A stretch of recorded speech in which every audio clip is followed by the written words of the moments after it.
So this is the very first time I'm coming here. The title of the poem I'm doing is Love Beyond Borders.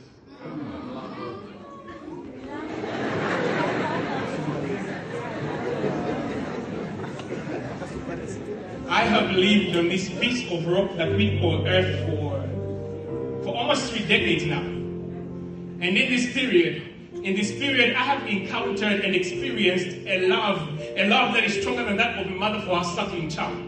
A love that is stronger than that of lungs for air. A love that is stronger than an empty stomach for bread. A love that is stronger than that shared by a newlywed couple. A love that is stronger than that of Seventh-day Adventists for music concerts. And though this love has been compressed between the pages of Genesis and Revelation, this love knows neither beginning nor end, my friend. My friend, this love is that of a loving, perfect God for his flawed mortal creature.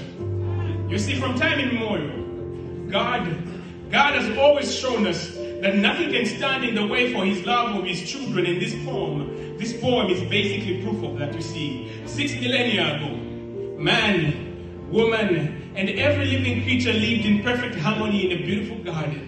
A place that knew neither sin nor death. There would be no labor pains during childbirth. There was no illness. There were no widows, no orphans, no widowers. And God did not make the rules too tight. Apparently, except this one. Of all the trees in the garden, ye may freely eat. But of this one, don't you dare. But like little children whose curiosity was on overdrive, went ahead and broke that one rule. And one would assume breaking the rule would split us from him, but Elohim just flipped the script and wrote a new theme. As a matter of fact, he already had a plan to rescue man should he fall, and so began the endless pursuit of a fallen creature by this loving God. In his quest, borders were set up along the way. We had a stubborn king. There was a vast sea, a literal war, and our ungratefulness. But thank God, because my God does not see borders. You see, once he sets his eye on a prize, he doesn't stop until he gets to it. You don't believe me? You can ask Jonah. The belly of a fish still bears testimony of how far this God is willing to go to get to his children. Along the way, the children of Israel were rescued from the clutches of forgetful Egypt.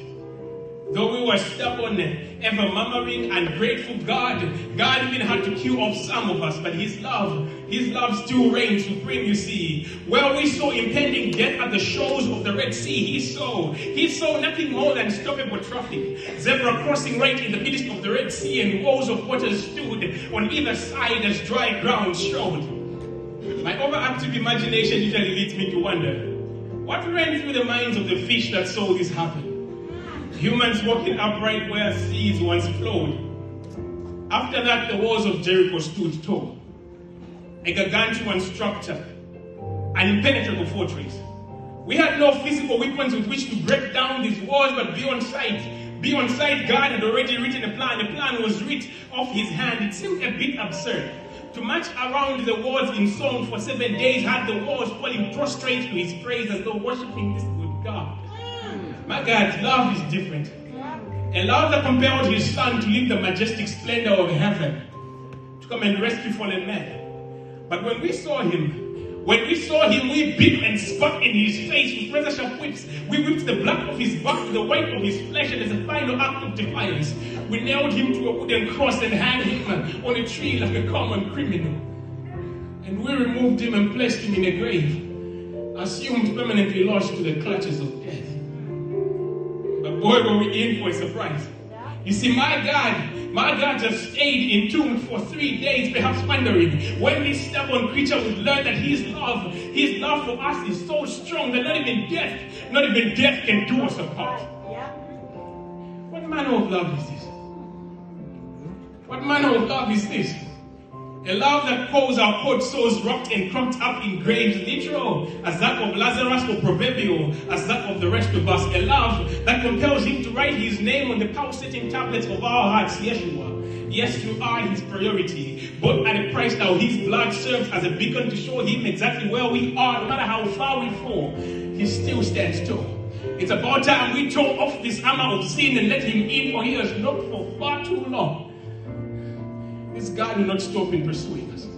He will just continue to love and love until he loves the hell out of us and the character of heaven becomes our covering.